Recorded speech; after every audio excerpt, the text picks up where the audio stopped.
speakers via Zoom here in law faculty. It's already our speakers and also our vice dean is already here in our room with us. Welcome, Associate Professor Dr. Ahmad Masum from Brunei Darussalam, and also Professor Dr. Maskun SHLLM as the Vice Deans of Academics and Students Affairs.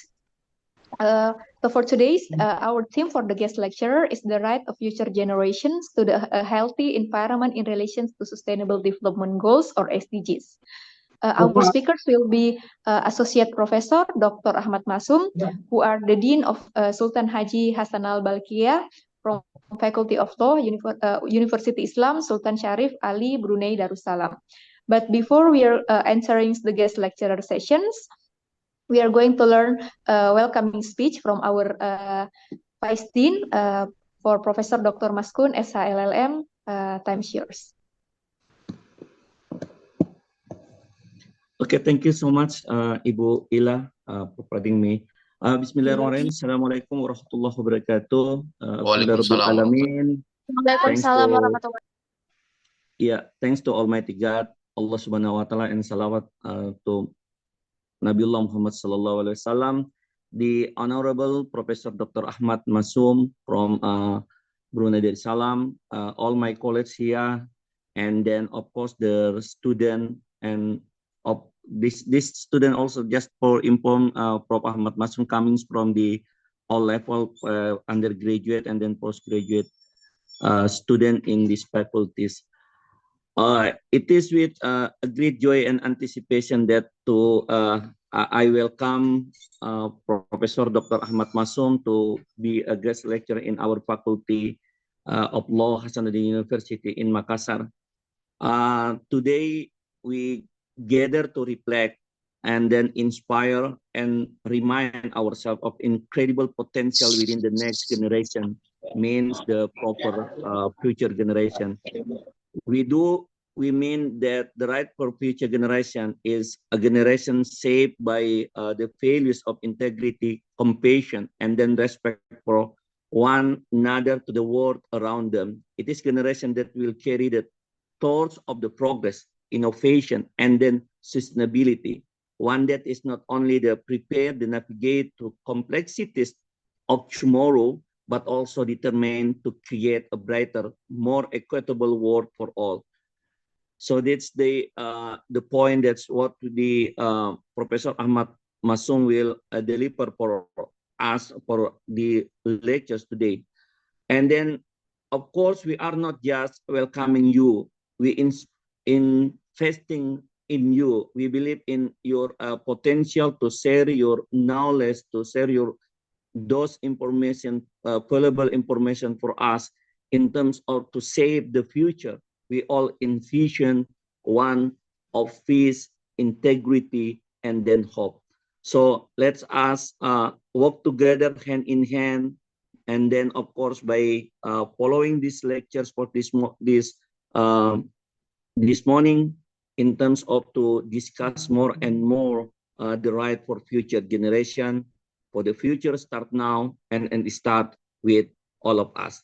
Thank you so much, and on behalf of the Dean, Faculty of Law, I would like to say welcome to all of us, and then we do hope that we can take more advantages, more benefit from this guest lecture.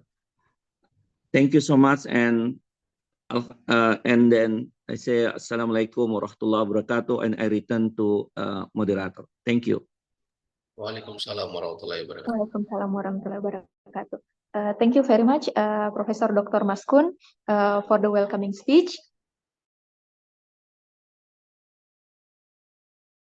For all the participants, for your informations, this guest lecturer is the program from Procedural Law Department here in Law Faculty. Here already with us also the Secretary Department, Dr. Muhammad Aswin Anas, SHMH. Thank you for hosting this.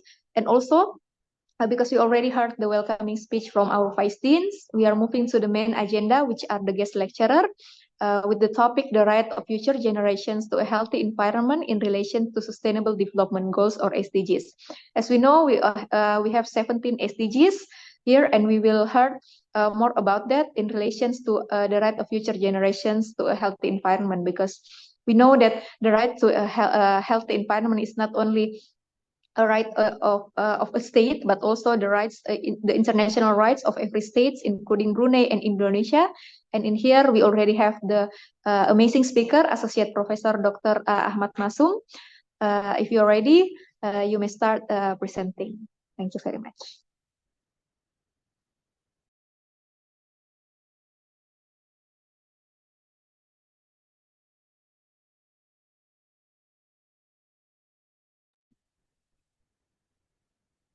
Can you hear me?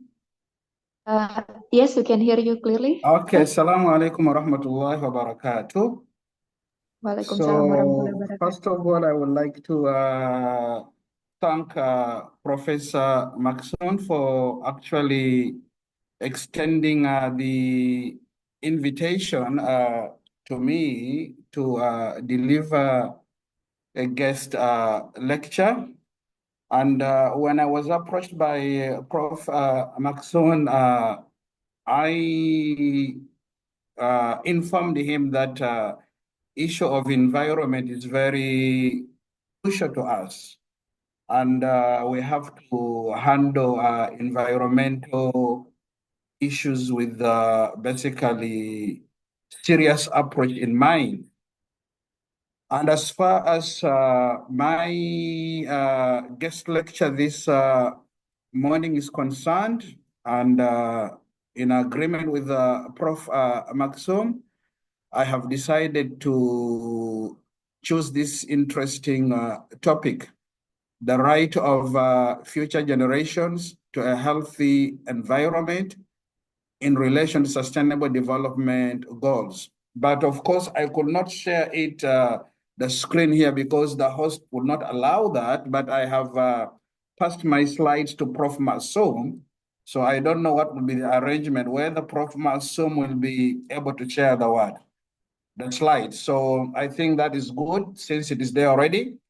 So if you look at this is the topic for the guest lecture. Can we move on to the next slide? So the next slide is basically going to be the presentation flow.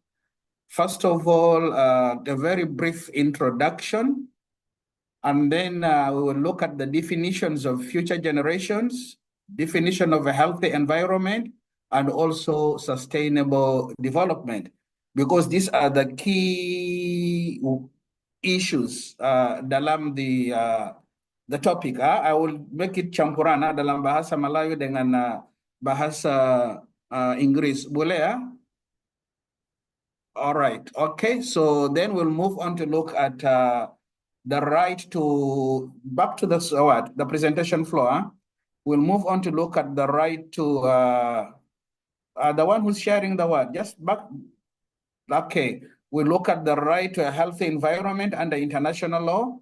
Then we'll look at future generations and the right to a healthy environment discourse. And then we'll look at sustainable development goals and the environment. Of course, there are 17 SDG goals, but my presentation or the guest lecture is going to focus on SDGs related to environment sahaja, bukan semua, the one that is related to environment sahaja. And then we'll move on and look at the way forward, and then finally our conclusion. Next slide, please. Okay, so if you look at the introduction, just a very quick one there. So we are basically saying what?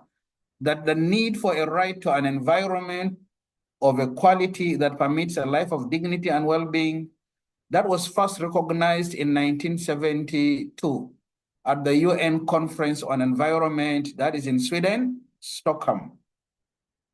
But of course, 2021, 2022, we have seen some major developments regarding the issue of right to healthy, clean environment and sustainable one.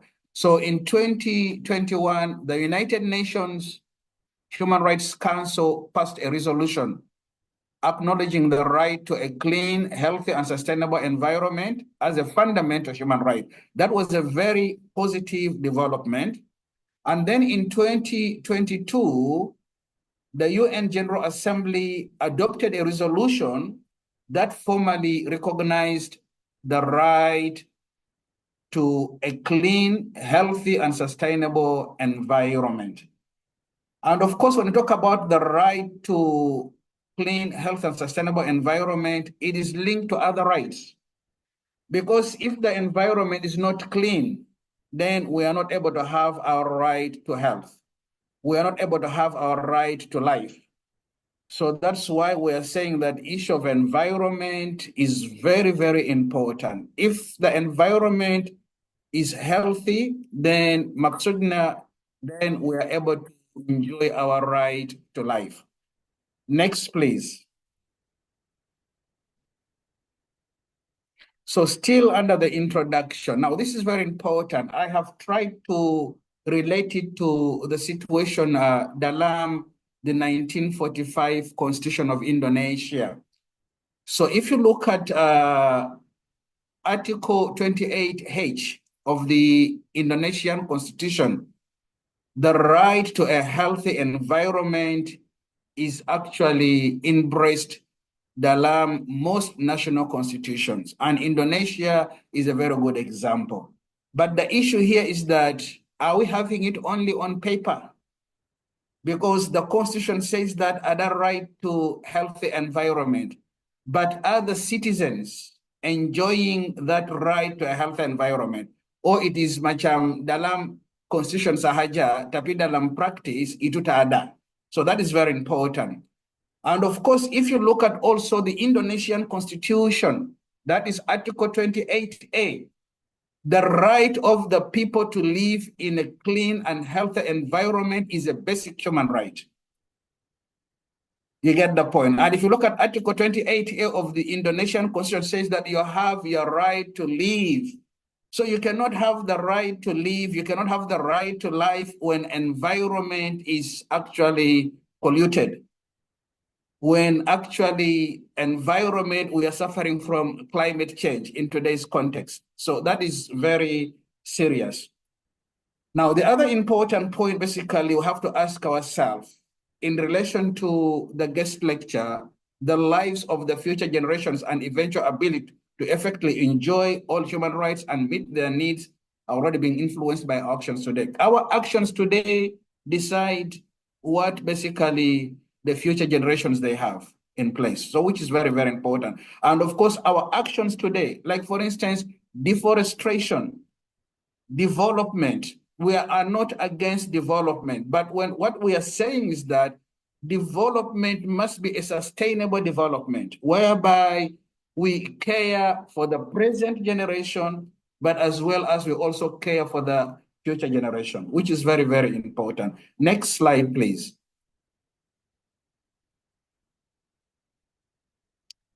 So now let us look at the key definitions, because remember the whole guest lecture is about the right of future generations to a healthy environment, and SDG as being the case study here.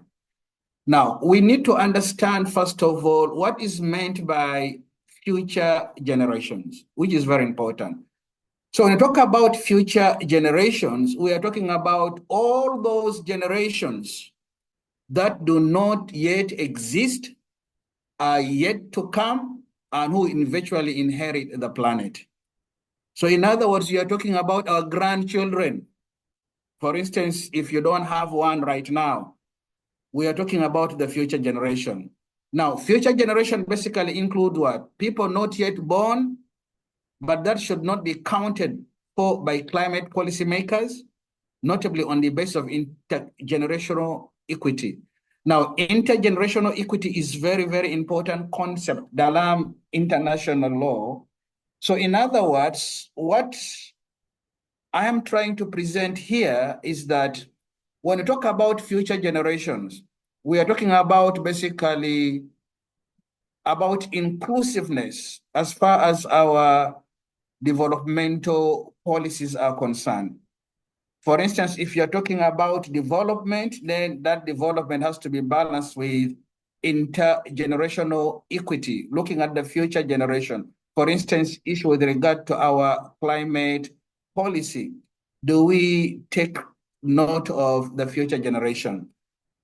So like as I have mentioned earlier, it is crucial to note that duties to the future are commonly expressed in terms of the present day responsibilities and obligations and what present generations owe to our children and grandchildren. I and you, we have to pose a question that the present generations, do you owe an obligation or responsibilities to the future generations in terms of enjoying the right to a clean, healthy, and sustainable environment? Next slide, please. So what about healthy environment? What do we mean by healthy environment? Now, when we talk about healthy environment, we are basically looking at what? The right to a healthy environment is a human right that protects the ecological systems and provides human health. At minimum, of course, it includes what? The right to enjoy clean air, safe and sufficient water, healthy and sustainable produced food, a safe climate, healthy biodiversity, and ecosystems.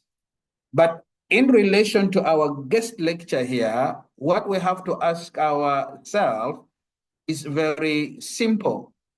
And that is basically, do we present this dalam our policies when we are thinking about the future generations?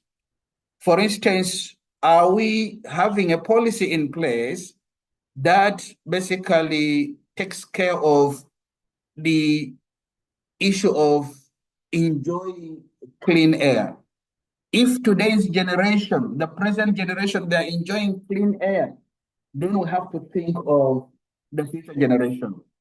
For instance, like Negara, Indonesia, if you look at the area of Kalimantan, we are talking about basically what? That the area of Kalimantan, it is basically blessed with foreign forests. Now, the question here is that you may need to cut down the trees for the purpose of development, for the purpose of manufacturing of timber, etc. But the question is that, are you in the process of cutting down these trees, having a system in place that the future generation will not be deprived of all these biodiversity or ecosystem? And all in all, like as I've mentioned earlier on, the right to environmental health is undermined, especially Kalau. So there is no way we are going to talk about right to life. There is no way we are going to talk about right to health when actually the environment we are living in is actually polluted. For instance, today we are suffering from issue of climate change. How do we deal with the issue of climate change? Because kalau basically ada climate change, farmers are unable to produce makanan, food. You get the point? Kalau ada climate change, people's health will be affected, etc. Next slide, please. Now, sustainable development. What is it? So when we talk about sustainable development, we are talking about what? Development that meets the needs of the present without compromising the ability of the future generations. Now, let me make this point very clear. We are not against development. All that what we are saying, if government is going to come up with policies, if government you're going to do business with the outside world, it is important to make sure that every aspect of development that is presented for the present generation today, it must not compromise the future generations right as well. For instance, like I mentioned the issue earlier on of, issue of climate change. What causes climate change? It is because of our actions. For instance, if you go and cut down trees because you want to produce timber for construction for what, or business, but then in the process of cutting down the trees, what policy do you have in place?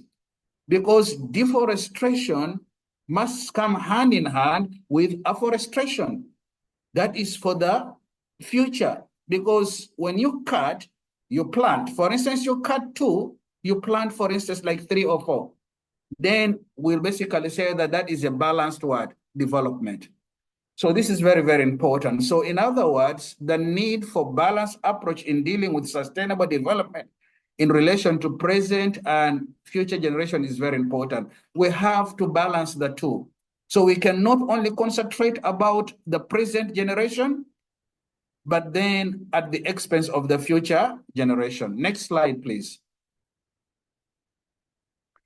So let us try to look at the right to a healthy environment under international law. Like as I've mentioned earlier, the right to healthy environment is a human right issue because the United Nations General Assembly in 2022 adopted a resolution. And what is that resolution? That from today onwards, the right to clean, healthy, and sustainable environment is a human right issue. So countries cannot run away from that obligation, although the resolution is not legally binding. It is not legally binding, but we are saying that you are part of the international community.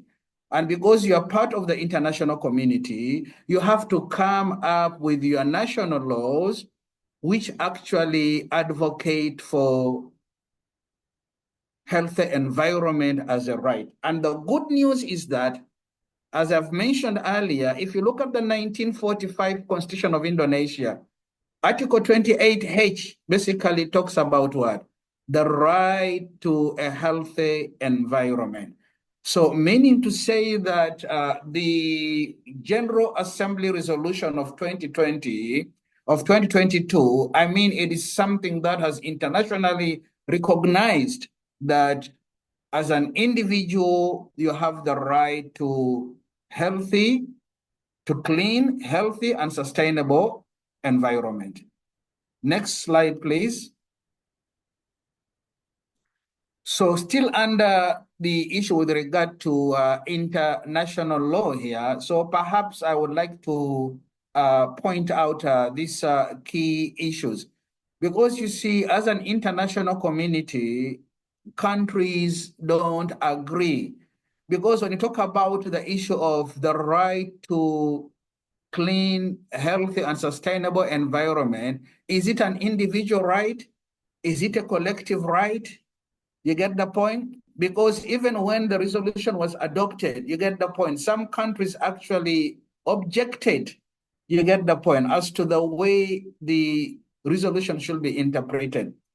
But the most important thing here is that if you look at basically what was said by the Special Rapporteur of the United Nations, that is David Bird, that what is important is to what? I quote, seeks to describe good practices followed by states in recognizing the right to environment to address both procedural and substantive elements of the right. So in other words, the most important thing that we need to pay attention to is what are the procedural elements and what are the substantive elements of these right to a healthy environment. And of course, the report recognizes 4 procedural elements. 1, including access to information. 2, public participation, access to justice, and effective remedies. So in other words, regardless of our differences at international level, I submit that it would be better that let countries think about how they would promote basically the right to a healthy environment in their national legislation, develop their policies. That would be something very positive if indeed we are to talk about that we are moving forward with the 2022 resolution adopted by the United Nations. Next slide, please. So let us try to look at the issue now of future generations and the right to a healthy environment. Remember, we have earlier defined what sustainable development is all about. And from the definition of sustainable development, you realize that actually we are dealing with two conflicting interests. We are dealing with the interest of the present generation, and we are also dealing with the interest of the future generation. And based on the definition of sustainable development, we have mentioned that sustainable development basically advocates for what? Much as we are talking about developmental policies, developmental projects, we have to also think of the future generations. And we have also mentioned earlier, who are the future generations? Siapa future generations too. And we have mentioned that future generations here refer to who? Those who are yet to be born. Those who are yet to be born, do they have the right to a clean, healthy, and sustainable environment? Sekarang dia tak ada, tetapi our policy macam mana? How can we make sure that, for instance, the policies of the government of Indonesia, the policies of the government of Brunei Darussalam, make sure that actually future generations are taken care of? For instance, the Indonesia, I mean, you have minyak. You have also, so the question here is that when you are extracting the petrol or the oil, are you thinking of the future generation also? Because future generation too ada hak juga. Because that's why we're saying that our development should be a balanced development. We have to think about them. So in other words, what I'm trying to say here is that current generations have a moral responsibility to act as good ancestors and conserve and pass on the resources needed to ensure sustainable and desirable futures for our youth, children, and generations to come. Now, alongside this moral responsibility, we have to act in the best interest of the future generations. Bukan duit sahaja. Because if we think about do it, I mean, as a country or as a government, if you just think about you want to develop this, you want to develop that, the question is that, are you taking care of the future generations? That is very, very important. Next slide, please. So still looking at the discourse with regard to the right to a healthy environment as far as the future generations are concerned, we are basically saying what? This is very, very important. The principle of basically equality among generations is deeply rooted in international law and reflects the recognition that all human beings, regardless of time in which they live, are born free and equal in dignity. You can look at the Universal Declaration of Human Rights. It preaches about equality. You look at basically the political rights, it preaches about equality. You look at economic rights, it preaches about equality. And as far as the rights and the needs of future generations have been on the minds of the drafters of international law, rights, standard for decades.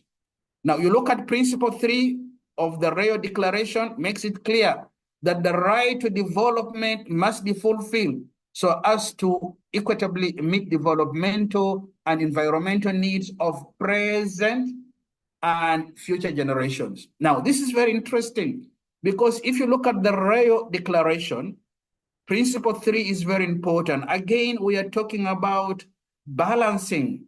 Much as we talk about the present, we must also have in mind about the future.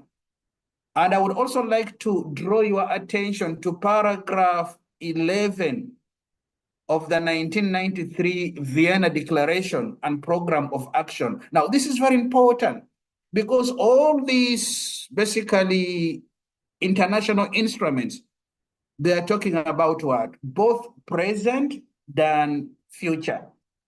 And if you look at the matriarch principles, also provide a detailed articulation of the human rights of future generations. And if you look at the second revision of the Declaration on Future Generations, the same thing, whereby the heads of state and government resolve to ensure that present generations act with responsibility towards safeguarding the needs and interests of future generations.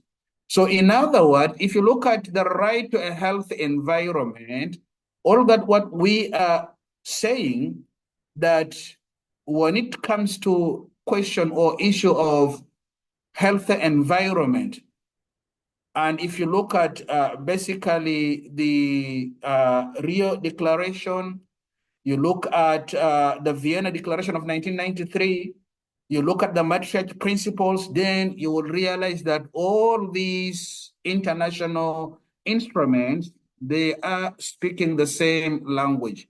What is the language?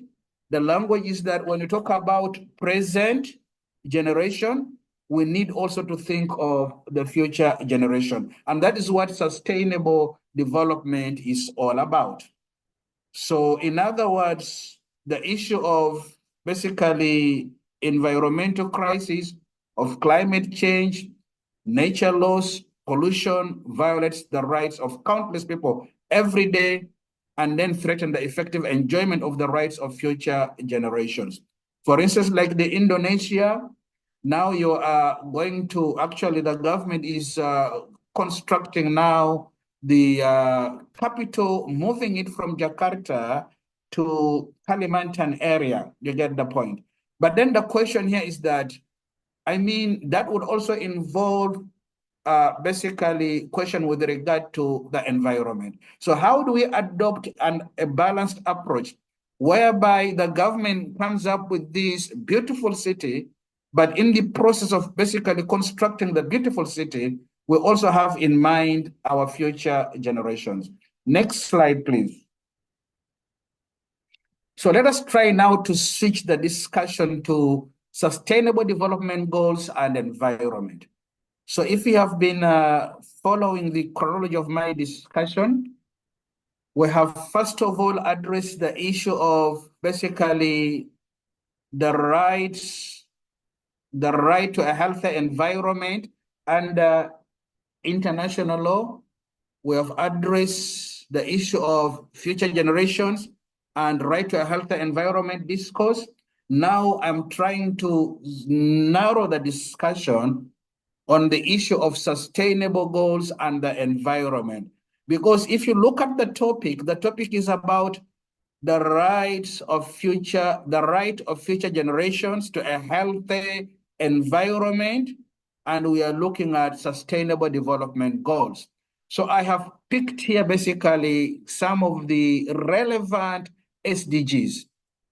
And as far as the focus of sustainable development goals and the environment is concerned, let us look at SDG number 9. So if you look at SDG 6, SDG 6 advocates for what? Clean water and sanitation. And here we are saying that by 2030, which is not very far, today is 2024, because we have to make sure that countries achieve all these goals at least by 2030. That is to ensure availability and sustainable management of water and sanitation for all. So access to water, sanitation, and hygiene is a human right. Because you cannot basically say that I have right to life. We have seen Article 28A of Indonesia saying that you have the right to life, the right to live. You get but the question here is that how can you have your right to life when actually you don't have access to clean water? How can you have your right to life when you don't have access to basically proper sanitation system? Because the issue of climate change now, the issue of climate change has posed basically a serious problem to what? Water scarcity. In some countries, people have to walk for like 5 to 7 or even 10 kilometers to go and fetch water. So this is very, very serious. But why do they have that issue of scarcity of water? Because of climate change. Now, in relation to our discussion here, how do countries, because this is a question I've posed for you and we have to find an answer. We have to find a common ground. How do countries protect and promote the right of future generations to clean water and sanitation? That's why I said earlier, countries must basically work together. Because much as what we are trying to say here is that Kalau generation today ada clean water, ada proper sanitation. What about generation to come? The future generation. Mesti juga ada what? Clean water. Mesti juga ada what? Proper sanitation. Because we are not going to basically say that, okay, we only think about today's generation sahaja, the present generation. Tetapi we should not think about the future generation. Itu bukan betul. That is not true. Because the question here is that we have to adopt a balanced approach. Next slide, please. Now, SDG 13, climate action. Now, by 2030, the responsibility, the obligations is on countries to make sure that they combat climate change and its impact. Because some countries already were facing basically what? Issue of climate change. But what causes climate change? Like as I've mentioned earlier on, what causes climate change? It is the action of the present generation. We are the cause of climate change. For instance, like you look at our beaches, we throw sampah dalam the river. So if you throw sampah dalam the river, then you got to ask yourself, what about the marine life dalam the river? So these are the things you're talking about here. So it is because of the action of the present generation that we have problem of climate change. So we are saying that by 2030, countries must make sure that ada system dalam place to combat climate change than its impact. Because climate change affects every country and every continent. Bukan Afrika sahaja, bukan Asia sahaja, bukan Eropa sahaja, tapi semua negara affected by climate change. And that is why we are saying that it is very serious issue that countries must basically devote time, devote resources, policies to fight climate change. Because kalau we are able to fight climate change, what is the good news? The good news here is that we are assuring the future generations of a better environment. That is the good news. We are assuring them of what? Of a better environment. So in other words, we are securing their right to a healthy environment. Next slide, please. Now, SDG 14. We are talking about basically SDG 14 here. We are talking about issue with regard to life below water. Now, so if you look at SDG 14, we are saying that we have to conserve and sustainably use the oceans, seas, marines, resources for sustainable development. Now, this is again very important. But we also have to bear in mind, because of our actions, today ada masalah with regard to marine pollution. Today ada masalah with regard to basically, because of our actions, we are using our seas, we are using our rivers as a dumping ground. We are using, so in other words, we need to have basically a policy in place, which policy that will actually take care of the life below the water. For instance, if you are a country basically solely depending on, fisheries. For instance, like countries like macam Norway, you get the point. Mackerel comes from what? Norway is famous for that. But then the question here is that if you are actually, kind of like using your rivers or your seas for the purpose of economic development. For instance, you want to basically, get the ikan from the rivers or seas, and then the ikan processed and then sold to foreign markets. But in the process of actually doing this business for the sake of economic development, have you thought of the future generation? Because you're not going to exploit basically the natural resources without thinking of the future generation. So what I'm trying to say here is that by 2030, we expect countries to be able to come up with concrete policies, which policies basically conserve and also sustain the use of oceans, seas, and marines. But because of climate change, as I've mentioned earlier on, sudah ada threat. And what is that threat? For instance, like the threat of marine pollution is reaching an alarming levels. You get the point. And also the issue with regard to acidic, basically what of the waters being contaminated. So we are depriving the future generation of this right if we don't take care of the life below water. Next slide, please. So we have then SDG 15, which is life on land. Now, this is again very, very important. By 2030, we expect countries to be able to protect, restore, and promote sustainable development of terrestrial ecosystems. For instance, in terms of managing the forest, and I think this is very important in the context of Indonesia, because Indonesia as a country is well known for the fact that actually you have basically one of the huge basically rainforest, apart from the Amazon. You get the point. But what I'm trying to say here is that when we are exploiting the natural resource, that is the forest, are we thinking of the future generation? Because from the forest, we get makanan. From the forest, we get, for instance, like materials for building. From the forest, ada banyak.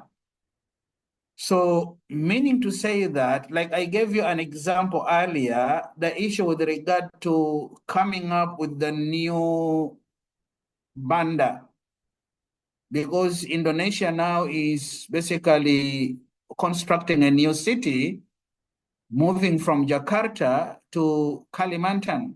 You get the point.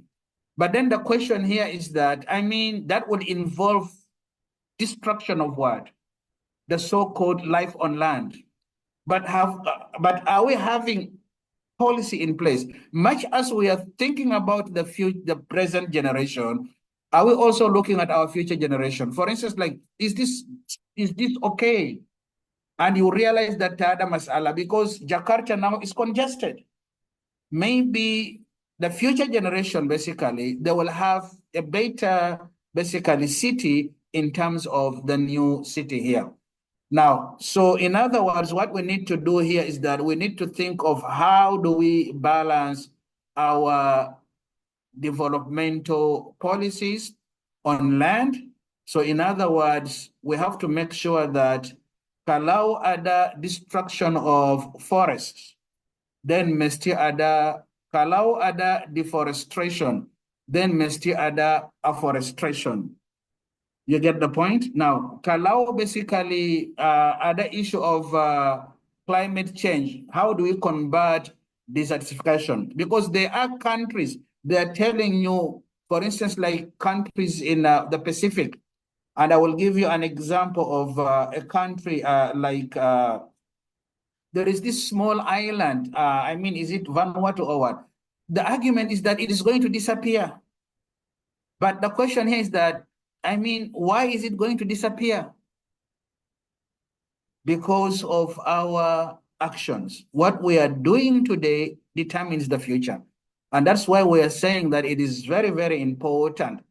So in other words, what I'm trying to say here is that SDG 15, which basically addresses how do we conserve life on land. That is not only for the present generation, tatapi future generation juga. Next slide, please. So the way forward. So I've just picked some important points here. So perhaps that could be kind of like, issue that we need to do some bit of brainstorming. Because when you talk about the right of future generations to a healthy environment, we also have to take note of the fact that semua negara bukan negara kaya. Ada negara kaya, ada negara miskin, you get the point. So the question here is that how do we make sure that the right to a healthy environment actually can be enjoyed by our future generations? Because one country will tell you that we have no choice. We have to cut down the trees. Why do we have to cut down the trees? Because we need money to develop the country. You get the point. Because we don't have that resources. But then another country may be very rich, telling you that for instance, like issue of combating climate change. How are you going to combat climate change? Kalau ada duit. Because mesti ada duit. And then the government must allocate sufficient budget to deal with the issue of climate change. Because kalau we fail to combat climate change, then we have actually failed in terms of protecting the right of future generations to a healthy environment. So this is what we need to do here. I've just came up with some few points there. And the first that we have to think of, urgent need to promote environmental and human rights education throughout our school curriculum. Because charity starts at home. If ada di rumah, ana throw sampah here, sampah throw there, here, there, and there, and you are not educating one, then the question is that we are fighting a war that we are not going to win. So the question here is that charity begins at home. So it is our responsibility as parents. It is our responsibilities as brothers. It is our responsibilities as sisters to basically make sure that issue of environmental and human rights education is part and parcel of our school curriculum. Right from kindergarten, preschool. You get the point. For instance, you look at country like Japan. But let's throw sampah here, throw sampah there. Well organized. Jangan negara macam Singapura. Tapi kalau you tengok negara lain-lain, the city has turned into a dumping site. You move this lorong, ada sampah. This lorong, ada sampah. This lorong, ada sampah. But we are actually destroying the environment by doing that. For instance, like macam sampah in form of plastics. That is why some countries, they have come up with a policy, tada plastic bags. But then how do we teach our basically young ones the importance of this one? Because if we can do that, then that means that we are securing a better future for the generations to come. We also have to give recognition to the right to a clean, healthy, and sustainable environment by enacting specific legislation. Macam di Indonesia, dalam constitution ada. Tapi is it just on paper? Because this is very, very important. Because this is the question we got to ask ourselves. For instance, do Indonesians enjoy the right to a healthy environment? Because today, if we are moving, I'm very fortunate. I have been to Jakarta on several occasions. But the pollution in Jakarta sahaja because of the traffic congestion. So these are things we're talking about here. Because kalau basically we need to make sure that we recognize the right to a clean, healthy, and sustainable environment as part of our laws, undang-undang. Because remember, I've said earlier on, dalam international law, itu bukan macam legally binding. The 2022 basically resolution adopted by the United General Assembly, itu bukan binding. That's what I always tell my students dalam bidang international law. International law, it is like macam a dog that can bark, tapi the dog cannot bite. Angin. You can bark, but you cannot bite. That is international law, because some countries, they float the rules of international. They don't care about sanctions. You put sanctions, they don't care. So the issue here is that how do we basically make the dream comes true? The dream will only come true if countries work together with the international body, that is the United Nations. Because you have adopted a resolution, so what do we expect as a result of adopting the resolution of 2022? That from today onwards, the right to a clean, healthy, and sustainable environment is a human right. We can only celebrate this achievement kalau dalam undang-undang kita, kalau dalam undang-undang kita di negara, we recognize that. Tapi recognition sahaja tak cukup. Mesti recognize and then implement. Bukan just on paper, tetapi dalam implementasi tak ada. So this is very important. And then, of course, the other point, effectively implement sustainable modes of management and practices. There needs to be a holistic approach towards integrating sustainable principles and values into the way of life in the country. Like as I've mentioned earlier on, we need to basically make sure that kalau we adopt basically, be it economic development, be it social development, we have to basically think of the future generation juga. Bukan generation sekarang sahaja. You get the point? Because if you look at sustainable development by definition, sustainable development is a development that caters for what? Dua-dua. Much as we want better for the present generation, mesti we also want better for the future generation. So this is very, very important. And then also holding business enterprises responsible in the process of doing business. Corporate social responsibility is very important. We need investors in our countries. We need the foreign investors, but when they come to invest in our countries, we have to make sure that they are held accountable.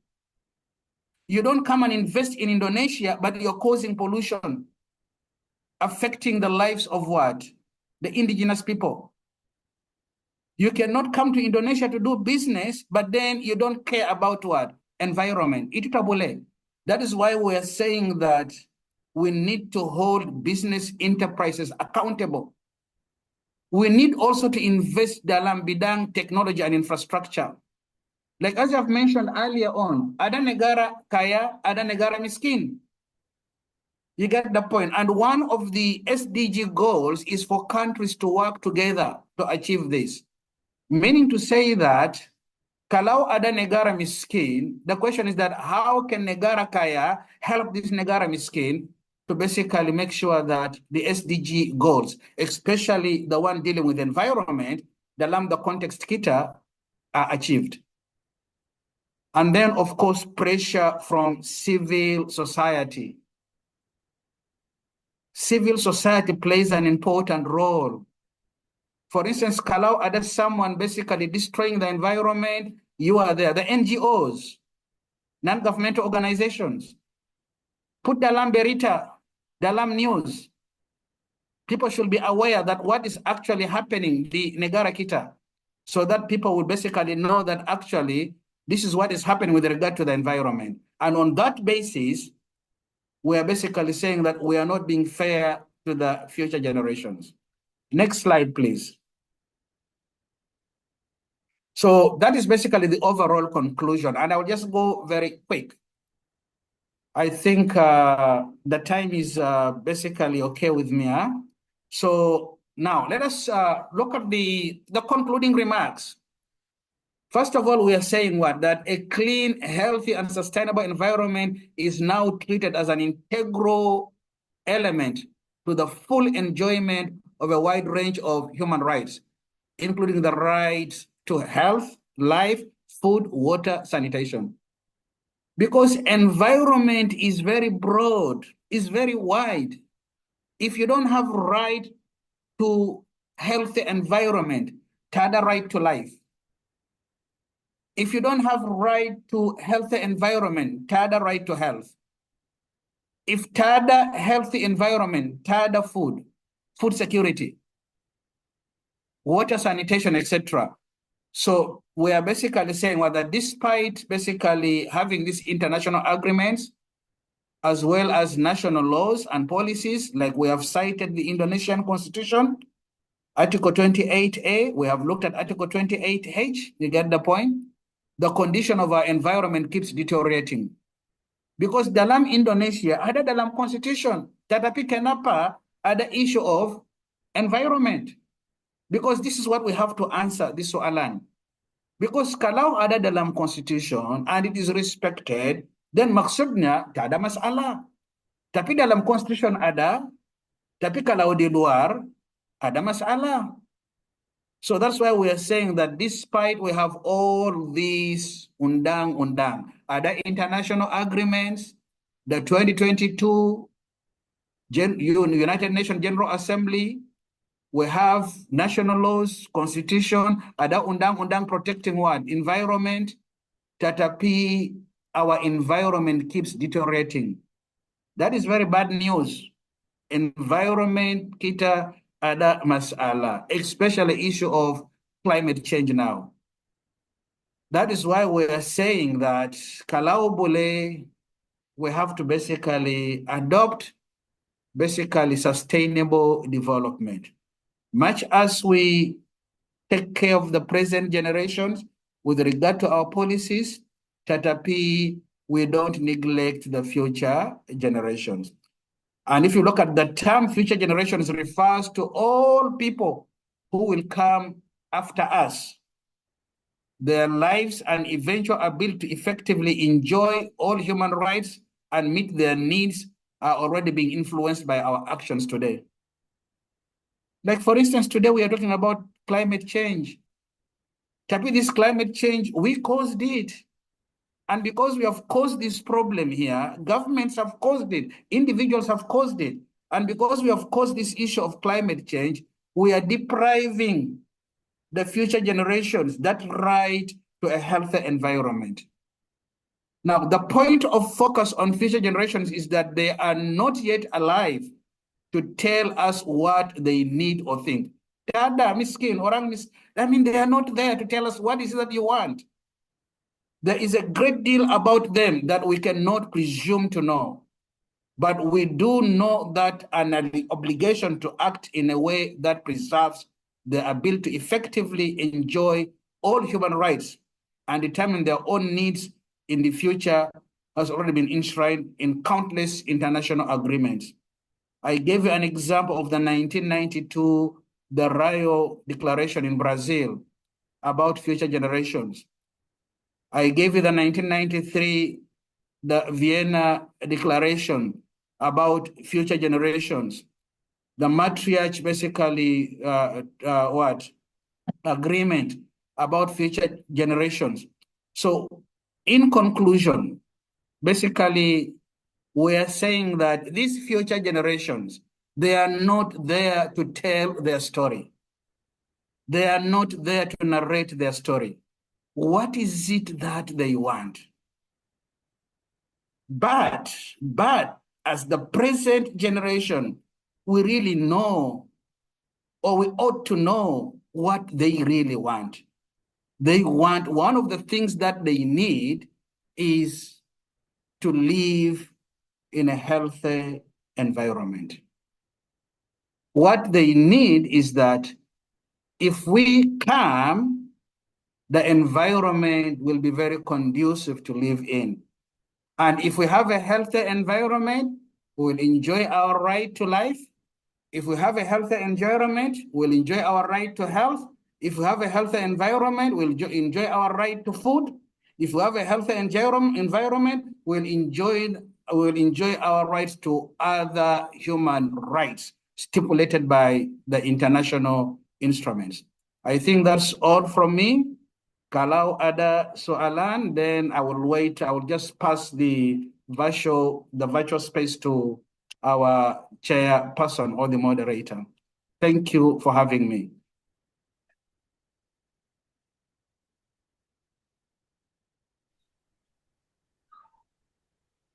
Thank you very much, Professor Ahmad Masum, for the very thoughtful presentations. We learned a lot from your presentations. We know that if we are talking about health, it is very important that we ensure that we have a clean environment first, because it's like the main sources. And you also speak that there are 4 main SDGs that we need to pay attention if we are talking about the healthy environment, such as SDG 6, SDG 13, SDG 14, and also 15. Now, let's see if there are any questions from the floor. You may either raise your hands or put your comments on the chat box. Is there any questions on the floor regarding these environment issues and also SDGs? Okay. In the meantime, while waiting, I have questions myself, Prof. Ahmad Masum. Yes. Yeah, in here, from our constitutions under Article 23, it stated that the earth, the lands, and all the natural resources should be managed by the state for the wellness of our countries. So, from that articles, some of the natural resources in Indonesia is monopolized by the government, such as the electricity, the waters.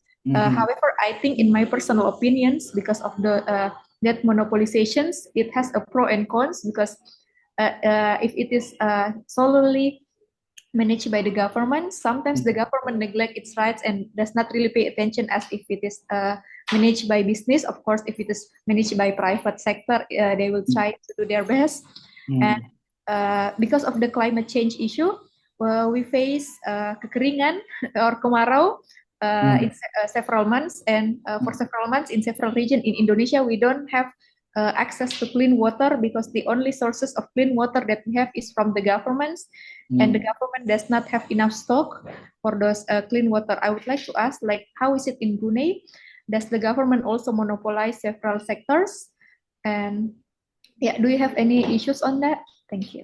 Actually, thank you. That's a very good question, because you see, we are talking about balancing conflicting interests. So when you have mentioned about how the natural resources are being managed, then that is basically managed by the state. But of course, other pros than other cons. Now, in the context of Brunei Darussalam, first of all, I think because Brunei is a small country in terms of population, so that is not a very serious problem, because the total population of the country is less than 1 million, around 500,000 only, Pendudu, the Brunei. And as far as the issue of water specifically, actually, most of the basically services are provided by the government. So again, the government is in charge. But because of the small number of the population, Brunei is not having actual problem with the resource in terms of actually providing clean water to the citizens and residents living in Brunei Darussalam. For instance, like 3 years ago, what actually they did, the National Water Department changed all the pipes lamato, because dulu ada pipes lama. And because this pipe lama, the moment the water comes to your room, it is like macam tetare. I don't know whether Indonesia ada tetare. You get the point. Huh? I mean, milk tea. You get the point. Bukan very clean. Tetapi alhamdulillah, the problem was solved by the government investing a lot there. But like, as I have said, the problem in the context of Indonesia, I think one is because of the population, the large number. You get the point. And then, of course, the issue of resource. But in Brunei Darussalam, it's a small country. You get the point in terms of population. So access to clean water, to a certain extent, we give credit to the government. The government has managed that very well. So it is very, very rare to hear in Brunei Darussalam that someone is not having access to clean water. Yeah.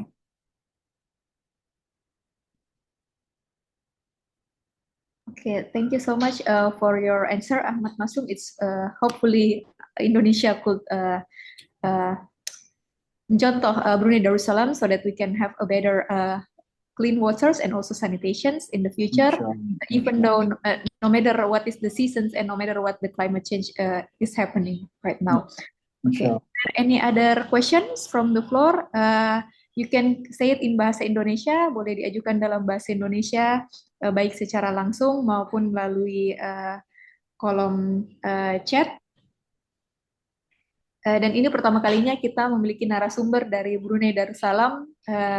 Kami sangat mengapresiasi Prof. Ahmad Masum serta kampus tercinta di Brunei, karena biasanya kita hanya memiliki rekan-rekan dari Malaysia, tapi kali ini kita juga mendapatkan presenter dari Brunei. Oke, apakah masih ada pertanyaan mungkin yang ingin ditanyakan atau didiskusikan tentang environment or regarding SDGs?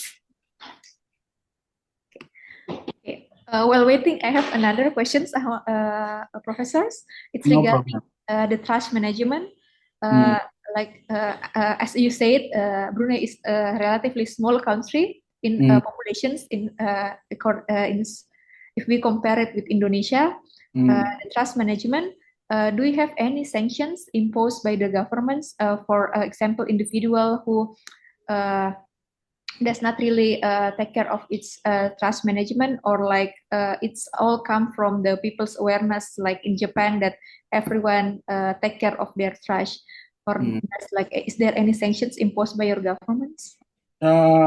In the context of Brunei Darussalam, actually, like as I've mentioned, the government has invested a lot in terms of, educating the members of the public.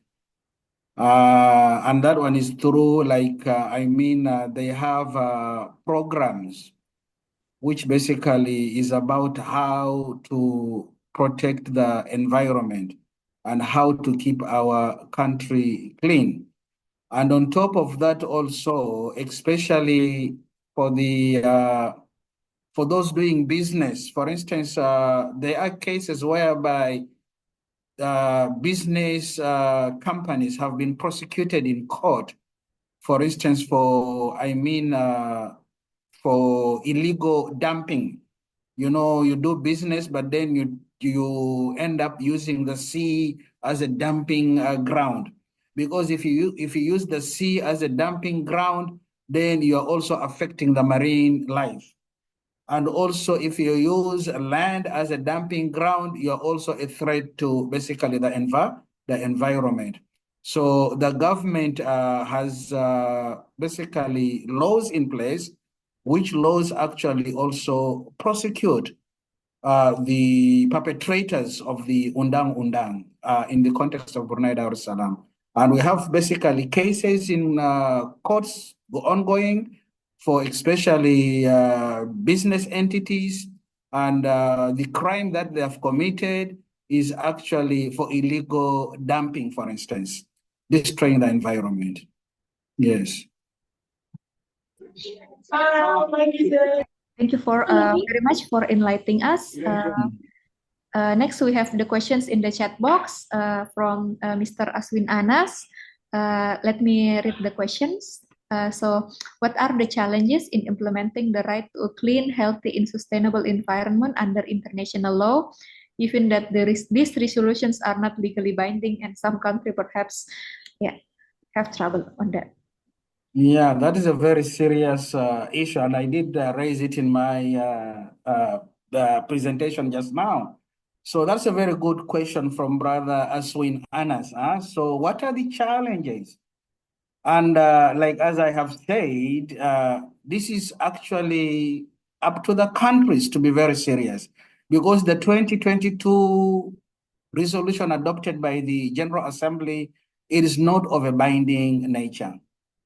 But then, of course, the moment you decided to play the game, like in Indonesia, for instance, so it will be a mockery for us to have a provision in our constitution talking about right to life, but kita tak boleh jaga environment. It can be a mockery to have a provision in our constitution saying that we have right to a healthy environment, tapi dalam practice itu tak ada. So itu masalah besar. So the question here is that all that what the international communities, all that what the international communities actually can do, including the countries who are member of this organization, they have to basically make sure that other obligation, even if it is not of a binding nature, tapi let them have undang-undang dalam negara that actually advocates for that. It is just a way forward. Because if it is just declared as a human right, and then you don't take action, then what is the point of being member of that big family? Because morally, that's why I use the word morally. Morally, you have an obligation. You get the point. And in the context of our discussion, it is not only a moral obligation, because remember the Rio Declaration, remember the Vienna Declaration, remember the Maastricht Agreement. So we are saying that you are part of that international community.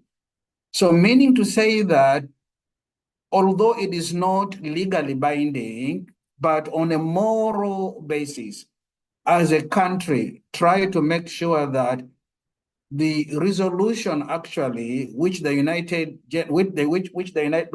General Assembly adopted, you have incorporated dalam your what? Dalam your domestic what? Domestic undang-undang. You get the point. And then the other issue is perhaps also the international bodies. They have to work with these countries because bukan semua negara kaya. Ada negara miskin, ada negara kaya. So this is also a very serious issue. Otherwise, we are just going to have that right on paper because some countries actually, they want to implement. Tetapi tak ada resources. You get the point. They want to, tapi tak ada resources. So what is the point of you wanting to implement, tetapi you are laid back by lack of resource? That is why the international communities, kalau boleh, let them come to the help of these countries by actually extending macam soft kind of like what? Financial assistance, soft loan, you get the point, long term or what? Financial assistance to make sure that we achieve these SDG goals, especially the one dealing with environment. And then we have a better future for the future generations to come. I think that's all from me. Okay, thank you very much, Professor Ahmad Masum. Hopefully it's answer your question, Mr. Aswin Anas. Okay, I would like to also welcome Mr. Imran Nating, one of our alumni. Welcome. He is one of our top alumni, and he is also on his own law firm. Perhaps Mr. Imran Nating would want to share any opinions or comments regarding Indonesia's environment law today. You can do it either in English or in Bahasa, as Professor Ahmad Masum also speak. For now, I'm just become a listener first, Professor. Thank you, Fadila Jamila. Okay, thank you, Mr. Imran Nating. Is there any also other questions from the students? It is your last chance.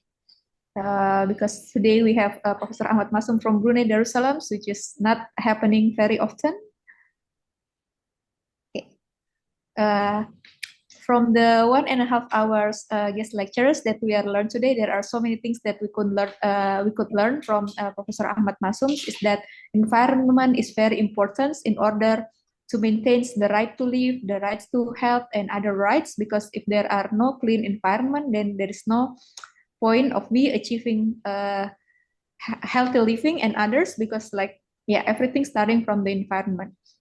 And it's not only the job from the governments that needs to do it, it also needs to come from the society. And one of the solutions that has been proposed by Professor Ahmad Masum is that we need to start educating in schools by inserting the curriculums regarding how important to keep the environments clean. Last chance, I would like to ask if there are no more questions, or maybe is there any questions from Mr. Yusuf Sham? Welcome. He's also one of our alumni.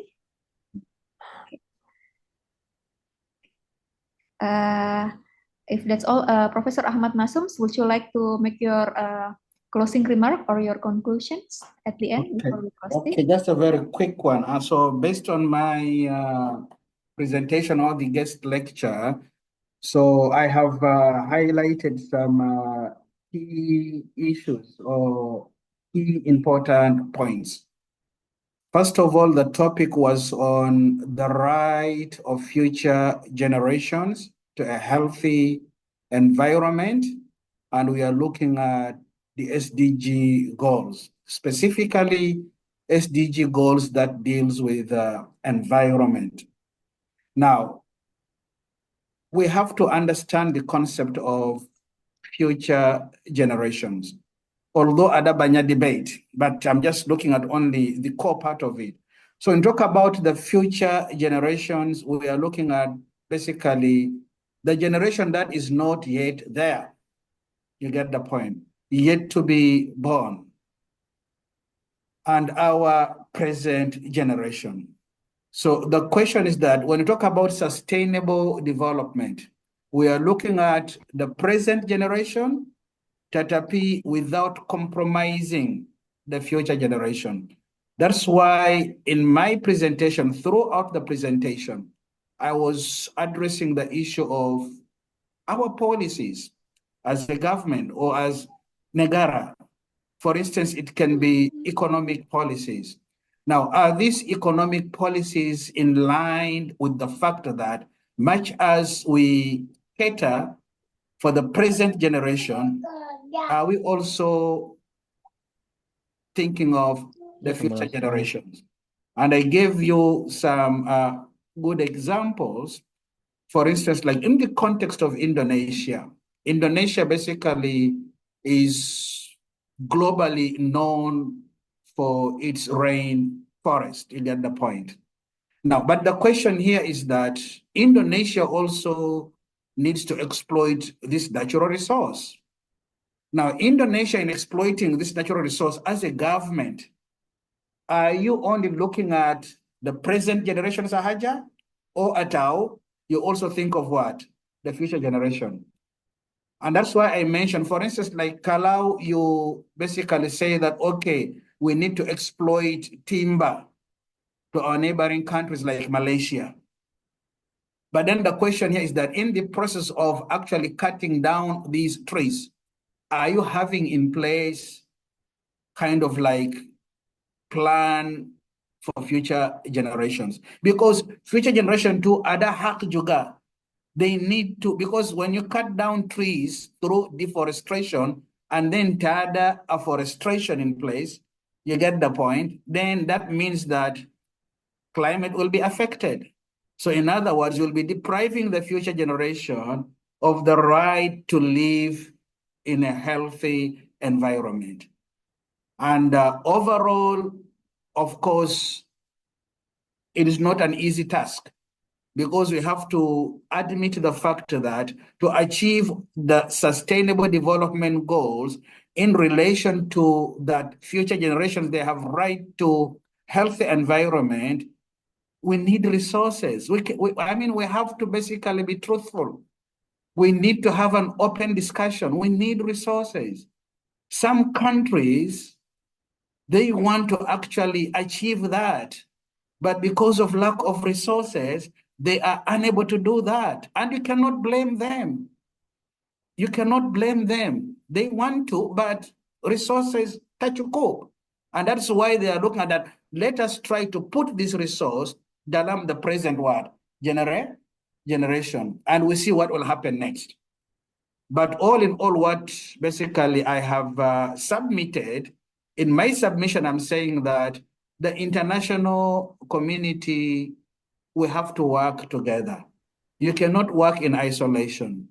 For instance, Indonesia needs Brunei, Brunei needs Indonesia. The same thing also, Malaysia needs Indonesia, Indonesia needs Malaysia. No country is an island when we are talking about the rights of the future generations. I think that's all from me, wrapping up the discussion.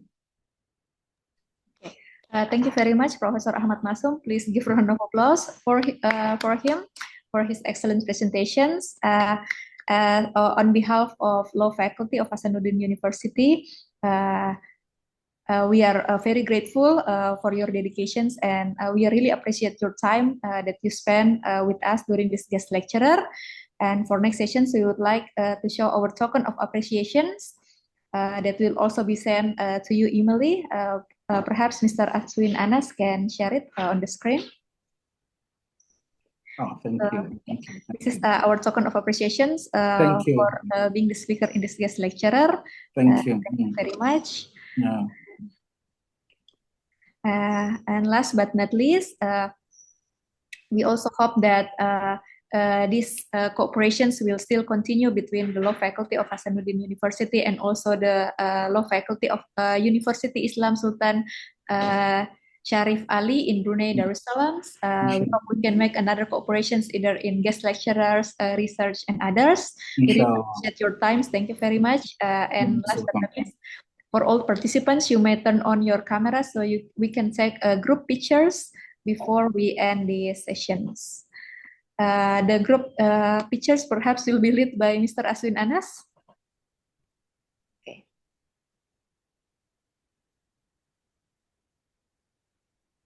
1, 2, 3.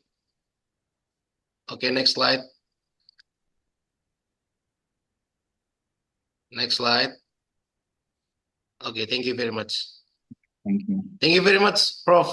Ahmad Masum, Yeah, most for welcome. Yeah, most giving welcome. us Thank you. course material. Thank you, Prof. Ahmad It was Masum. my pleasure having me. Thank Okay. you, Prof. Prof, I will send you some messages related to try to bridging these guest lectures going to the some cooperation. Probably we can discuss on it in terms of the idea for signing the MOU or MOA. That would be great for our faculty and your faculty. Inshallah. Thank you so much, Prof. Ahmad Masum, for your time. Thank you for having me. Thank you for having me. Thank you for Dan terima kasih untuk semua partisipan yang sudah berkenan hadir dan berbagi pengetahuan. Terima kasih. For all participants, you can scan this barcode for the e-certificate.